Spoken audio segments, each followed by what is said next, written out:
A desperate, debt-ridden father dragged a rusted, mud-caked iron chest from the soil of his failing Pennsylvania farm, praying for a miracle. Instead, he unearthed a century-old town secret. What was inside didn't just rewrite history. It put a target on his back and changed his family forever. The August sun beat down on the Mercer County Valley like a hammer on an anvil. Daniel Fisher wiped a gritty mixture of sweat and diesel exhaust from his forehead, his knuckles white as he gripped the steering wheel of his dying John Deere tractor. At 34, Daniel looked 10 years older. Deep lines framed his eyes, etched there by grief and the crushing weight of impending ruin. It had been 3 years since his wife, Emily, lost her battle with leukemia.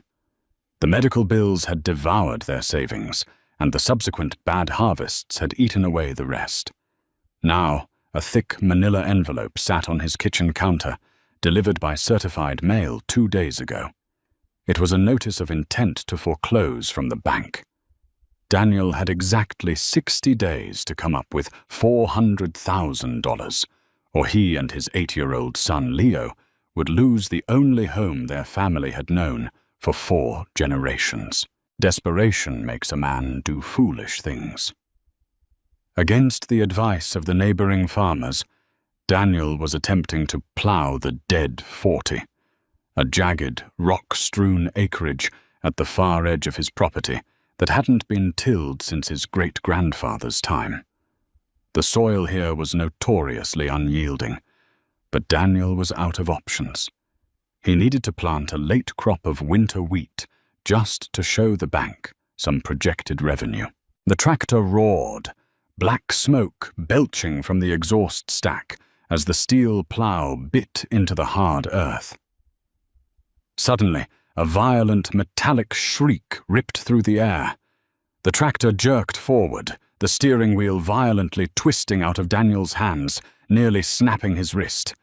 The engine stalled with a pathetic sputter, leaving an eerie silence hanging over the dusty field. Daniel cursed, leaping down from the cab. He grabbed a heavy iron digging bar from the toolbox, expecting to find the plow blades wedged against a massive piece of Pennsylvania limestone. But as he dropped to his knees and swept the loose, dry dirt away with his gloved hands, his fingers brushed against something cold and unnaturally smooth.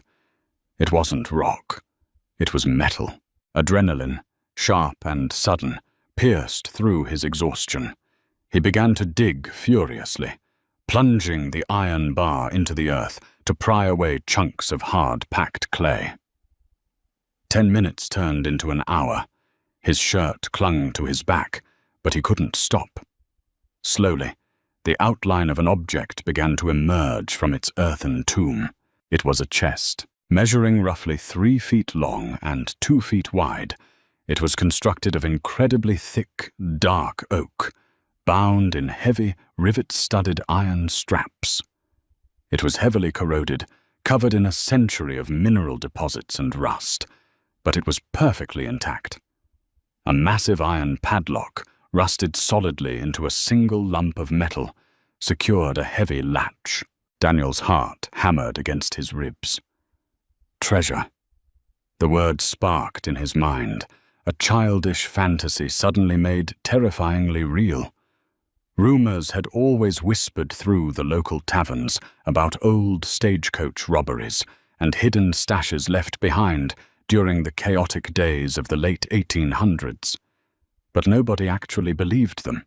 He managed to wrap a heavy-duty logging chain around the chest's handles, hooking the other end to the tractor's front loader. With a groan of strained hydraulics, the tractor hoisted the heavy box from the hole. It swayed in the air, dripping clumps of dark soil. Daniel drove it straight to his barn, lowering it onto a heavy wooden workbench.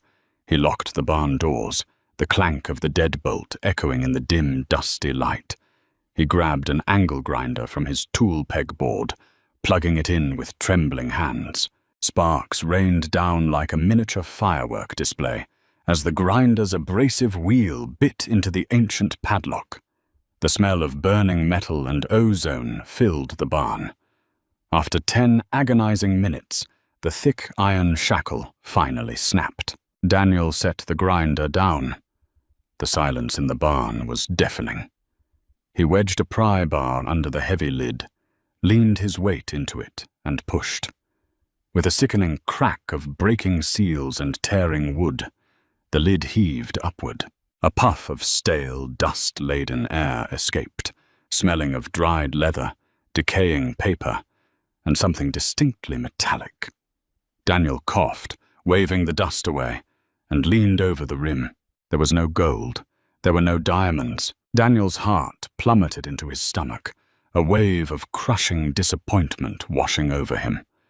Inside the chest lay a series of thick, wax-sealed canvas pouches, all heavily water-stained but mostly intact. He carefully pulled the first pouch out and broke the brittle wax seal. Inside was a bundle of heavy, yellowed paper. He carefully unfolded the top sheet. The calligraphy was elegant, faded to a rusty brown ink. It was a bearer bond, dated October 14th, 1893, issued by the Pennsylvania Eastern Railroad. Face value, $10,000. Daniel flipped through the stack. There were dozens of them. Hundreds of them. But it was the object at the very bottom of the chest that made the hair on Daniel's arms stand up. It was a massive leather-bound ledger book. The leather was flaking, but the gold leaf lettering on the cover was still legible. Property and Acquisitions, Richard Gallagher. Senior, 1888 to 1904. The Gallaghers. The name was synonymous with Mercer County. They owned the massive development company that had built the luxury estates on the hills. They owned the local politicians. They effectively owned the bank that was currently trying to foreclose on Daniel's farm. Daniel slowly opened the heavy cover of the ledger. The pages were filled with meticulous, handwritten notes. It didn't take long for Daniel to realize he wasn't looking at a standard accounting book. He was looking at a detailed private record of bribery, extortion, and forged land deeds. His eyes locked onto a page dated April 1894. It detailed a transaction regarding a plot of land known as the River Bend Tract, a massive expanse of prime real estate that currently housed the Gallagher family's sprawling country club and multi-million-dollar subdivisions. According to the ledger, the original deed had never been legally sold. It had been stolen through a forged signature and a bribed county judge. And the name of the man who was robbed, written in stark, undeniable ink, was Elias Fisher, Daniel's great-grandfather. The magnitude of what Daniel held in his hands was paralyzing. He didn't sleep that night. He sat at the kitchen table, a solitary desk lamp casting long shadows across the faded floral wallpaper, carefully turning the brittle pages of the Gallagher ledger. Every page was a damning indictment.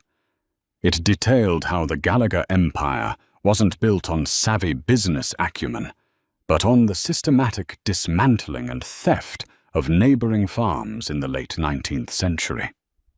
Elias Fisher, Daniel's great-grandfather, hadn't lost his massive acreage in a bad poker game, as the local legends claimed. He had been financially suffocated, framed for debts he didn't owe, and his land was essentially stolen through corrupt municipal courts, all orchestrated by the man whose name was on the ledger. By 6 a.m., Daniel realized two things.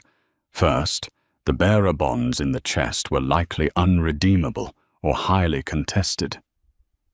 Second, the ledger and the accompanying original, untampered land deeds were worth billions. They were the smoking gun that could unravel the entire Gallagher dynasty. "Dad, are you okay?" Daniel jumped, nearly knocking over his cold cup of coffee. Leo stood in the doorway of the kitchen, rubbing the sleep from his eyes, his unkempt brown hair sticking up in every direction. "I'm fine, buddy." Daniel managed a strained smile, quickly throwing a newspaper over the ledger. "Just couldn't sleep." Go get dressed, okay? I'll make pancakes." After dropping Leo off at school, Daniel knew he needed expert eyes on this. He couldn't go to the local authorities. The police chief played golf with the current Richard Gallagher III every Sunday. Instead, he drove an hour out of town to a neighboring county, pulling up in front of a dusty storefront titled Bennett's Antiquities and Appraisals. Samuel Bennett was a man in his late 60s who looked like he belonged in a museum exhibit himself. He had a shock of white hair, thick spectacles, and a reputation for unparalleled discretion. He had appraised a few antique clocks for Emily years ago, and Daniel trusted him. Daniel carried a heavy, locked duffel bag into the shop. "Samuel, I need you to look at something, and I need you to swear on your life that you won't tell a soul." Samuel looked up from a pocket watch he was repairing, sensing the raw panic in Daniel's voice. He locked the front door of the shop and flipped the sign to closed. In the back room, under the bright fluorescent appraisal lights, Daniel unpacked the ledger and a few of the deeds. Samuel put on a pair of white cotton gloves and leaned in. For 20 minutes, the only sound in the room was the soft rustle of aged paper and Samuel's heavy breathing. When the old appraiser finally looked up, his face was completely drained of color. "Daniel," Samuel whispered, his voice trembling slightly. "Do you understand what this is?" "I think it proves my family owns half of Mercer County," Daniel said flatly. "It proves that the Gallagher family committed generational fraud," Samuel corrected him. "The original deeds here, complete with the unbroken wax seals of the state surveyor from 1891, contradict every record currently filed in the county courthouse. If these are authenticated, and looking at the ink oxidation and paper fiber, I have zero doubt they are. The Gallagher family's claim to their flagship properties is entirely illegitimate." Samuel took off his glasses and rubbed his eyes. "Daniel, you have to be incredibly careful. If Richard Gallagher finds out this chest exists, he won't just take it. He will erase it, and he will erase anyone who knows about it." Daniel felt a chill trace its way down his spine. "I need a lawyer, a big one, outside the state." "I know someone in New York," Samuel said, reaching for his Rolodex. "But keep this under lock and key. Do not go home with this." Daniel left the documents locked in Samuel's massive floor safe and drove back to the farm, feeling a strange mixture of absolute terror and soaring hope. For the first time in years, a path out of the darkness was visible. But small towns have a way of breathing secrets. Perhaps it was the way Daniel had sped out of town, or perhaps the bank manager had noticed the sudden lack of panic when they called to remind him of his impending foreclosure. Whatever the trigger was, the radar of the town's most powerful man had been pinged. 2 days later, just as the sun was dipping below the tree line and painting the sky a bruised purple, a sleek, black Mercedes S-Class crawled up the dirt driveway of the Fisher farm. Daniel was on the porch, fixing a broken rocking chair. He slowly stood up, a heavy wrench still gripped tightly in his right hand. The driver's door opened, and Richard Gallagher stepped out. He was a man in his early 50s, impeccably dressed in a tailored charcoal suit that looked entirely alien against the backdrop of the dusty farm. He had a politician's smile, wide, bright, and utterly devoid of warmth. "Daniel, good evening," Gallagher called out, casually stepping over a puddle as he approached the porch. "Beautiful property. Such a shame about the bank's recent aggression. I only just heard." "Mr. Gallagher," Daniel replied, keeping his voice deadpan. "To what do I owe the pleasure? We don't exactly run in the same circles." Gallagher chuckled, resting his hands in his pockets. "Straight to the point. I like that. Look, Daniel, I'm a man who respects local history. This land has been in your family for a long time. I know things have been difficult since Emily passed." Daniel's jaw tightened, Leave my wife out of this." "Apologies, apologies." Gallagher raised his hands in mock surrender. "I'm here to help. I have a proposition. I'm willing to personally buy out your mortgage from the bank. Clear your debt entirely. In exchange, I just want a small favor." "What favor?" Daniel asked, his grip on the wrench tightening. Gallagher's smile faded, his eyes turning into cold, calculating slits. "I heard a rumor. A silly little rumor about an old iron box you dug up in the dead 40. Family folklore says my great-grandfather lost a personal ledger out here while surveying the area decades ago. It holds immense sentimental value to my family. I'll clear your $400,000 debt today in exchange for the chest and everything in it." Daniel stared at the billionaire. Gallagher didn't just suspect. He knew. Someone had talked, or Gallagher had spies watching the property. "I don't know what you're talking about," Daniel lied smoothly. "I dug up some old tractor parts, rusted solid, sold them for scrap." Gallagher held Daniel's gaze for a long, suffocating moment. The crickets in the surrounding fields seemed to suddenly stop chirping. "Daniel," Gallagher said, his voice dropping an octave, slipping into something dangerously soft. "People in deep debt often make poor decisions. They get greedy. They think they hold a winning hand when they don't even know the rules of the game. I would hate to see you and little Leo forced out into the street. Accidents happen to desperate people." It was a blatant, unmasked threat. "Get off my property," Daniel said, his voice rumbling with suppressed rage. Gallagher smiled again, perfectly polite. "Think about my offer, Daniel. I don't like to ask twice." He turned, got back into his Mercedes, and drove away, the red taillights fading into the encroaching darkness. That night, Daniel put Leo to bed early. He pulled his 12-gauge shotgun from the closet, loaded it with buckshot, and sat in the dark living room, staring out the window. At 2 a.m., the motion sensor lights on the barn flickered on. Daniel stood up, his heart hammering in his chest, racking a shell into the chamber. The heavy clack-clack echoed in the silent house. He looked out the window and saw the shadows of 3 men moving swiftly and silently toward the barn. The war for the Fisher farm had just begun. The heavy oak front door of the farmhouse offered little comfort against the creeping shadows. Daniel gripped his 12-gauge, the cold steel grounding him. Outside, the 3 silhouettes moved with practiced efficiency. They weren't clumsy local thugs. Their movements were tactical, silent, and deliberate. They reached the heavy sliding doors of the barn. One of the men produced a pair of massive bolt cutters, snapping the heavy steel padlock with a muted crack that carried on the wind. Daniel knew they were looking for the chest. When they found it empty, they would come for the house. They would come for him. And worse, they would come for Leo. He couldn't wait. Slipping out the back kitchen door, Daniel used the dense cover of the overgrown rhododendron bushes to mask his approach. His heart hammered a frantic rhythm against his ribs, but a cold, primal instinct had taken over. He was a father, protecting his only child.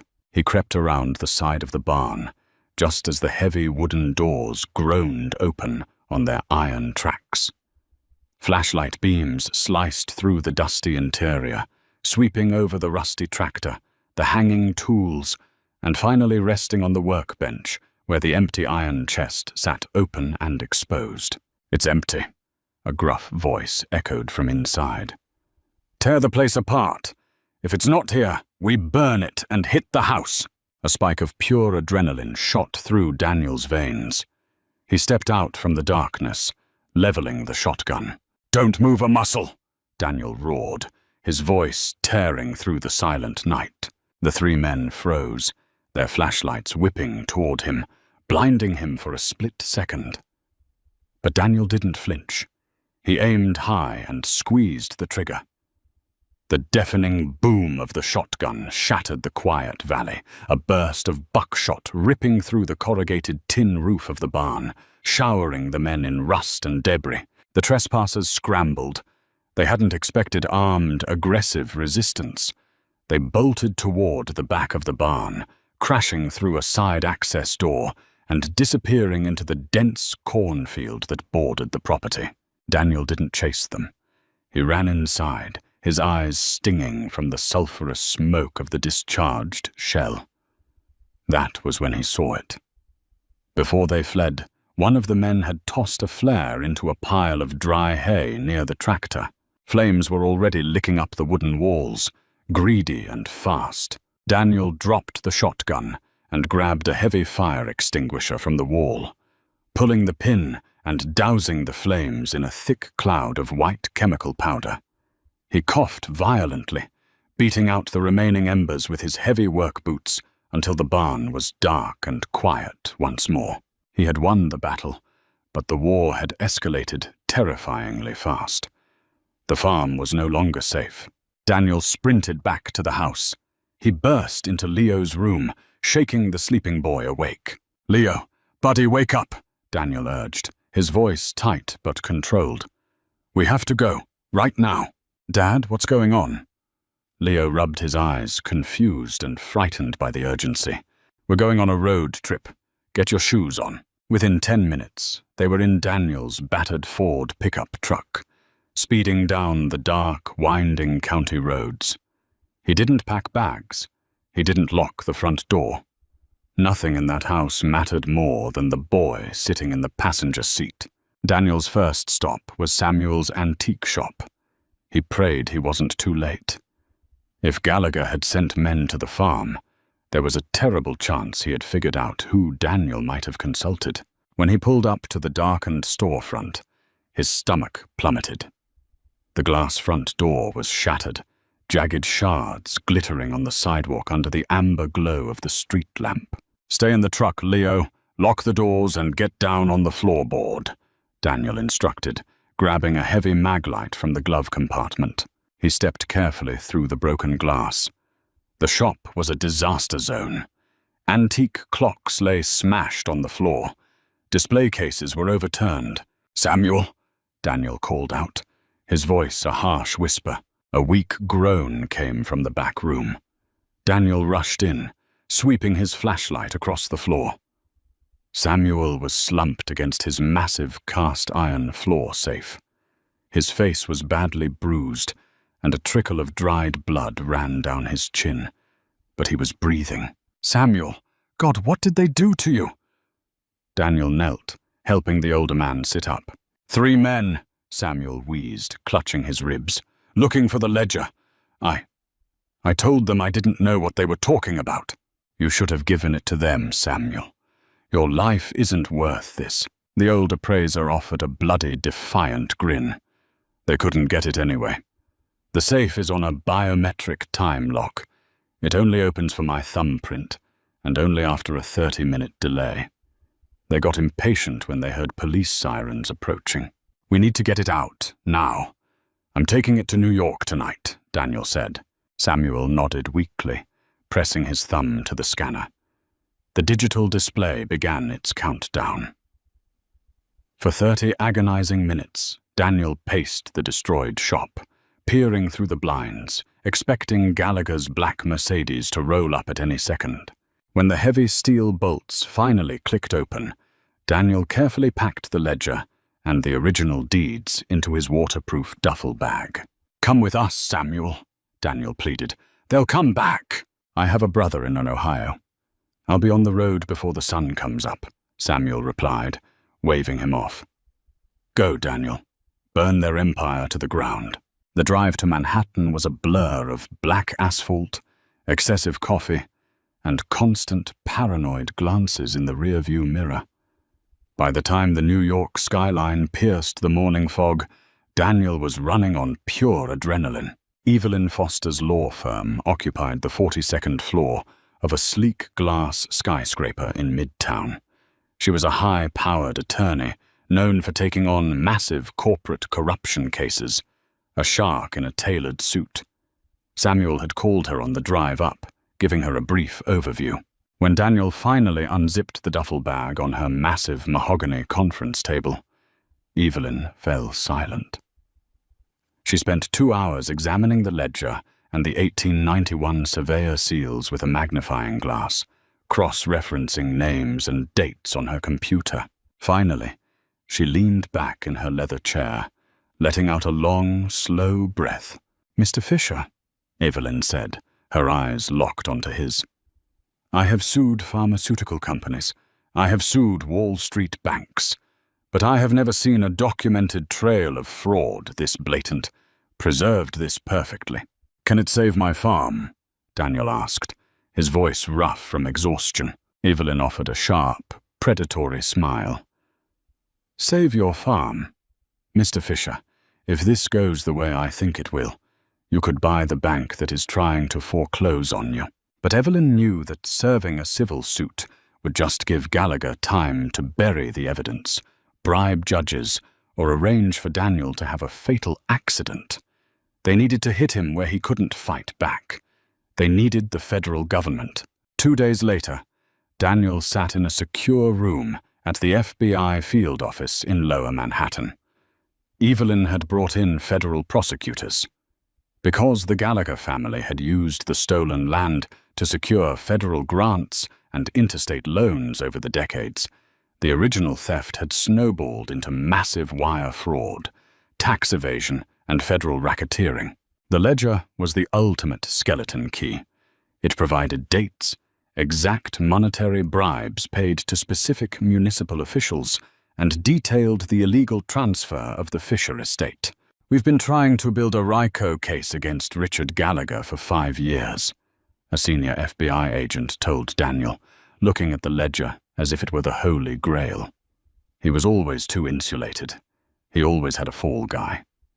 But this is his grandfather's handwriting implicating the entire foundation of the family trust, the fruit of the poisonous tree. The takedown was swift, brutal, and highly public. It happened on a crisp Tuesday morning.